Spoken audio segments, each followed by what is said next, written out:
Here are today's headlines for November 12th from EasternIowaNews.com and UrbanCoolRadio.com.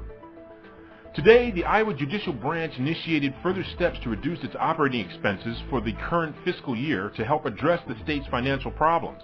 The Judicial Branch will lay off 105 employees, will cut 100 vacant staff positions, and reduce the hours of 58 employees.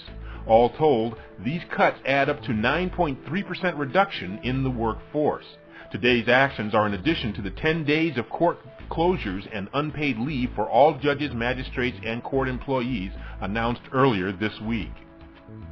The newly released Iowa statewide Rural Water Well Survey, Phase 2, which examined the water quality of private rural drinking water wells, shows continuing problems with nitrate and bacterial contamination.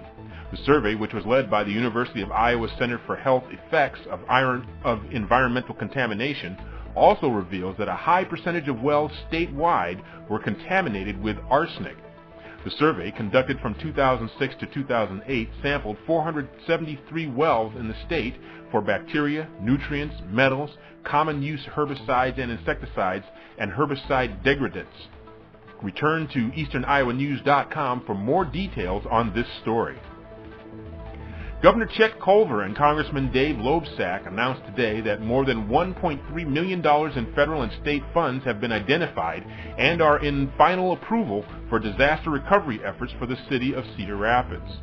The state and FEMA have approved more than $1,338,000 for Cedar Rapids to cover repairs of the First Street Parkade. Because of the governor's efforts to have FEMA pay 90% of the cost, the utility will save the local match of $200,733. State funds will be used for the remaining 10%. The projects are part of an expected 13,300 projects that will be identified under the state/FEMA Public Assistance Program. To date, the state and FEMA have obligated more than $758 million in federal and state funds for public assistance projects in Iowa. For the first time in 15 years, the University of Iowa volleyball team swept the season series from Wisconsin, topping the Badgers 3-2 Wednesday night at Carver Hawkeye Arena. Senior Megan Schipper paced the Iowa offense with a season-high 19 kills. Sophomore Mallory Hoos contributed with a career-best 12 kills, and sophomore Paige Stevens, making her first start of the season, dished a career-high 52 assists quarterbacking the offense. Senior Christina Meister led the Hawkeye defense, picking up a game-high 30 digs. Hoos also added a career-high 7 blocks as Iowa stuffed a season-best 16.5 balls at the net.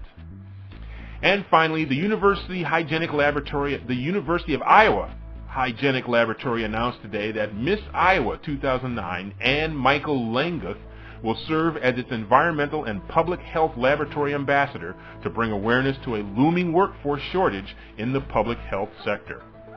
And those are today's headlines from EasternIowaNews.com and UrbanCoolRadio.com.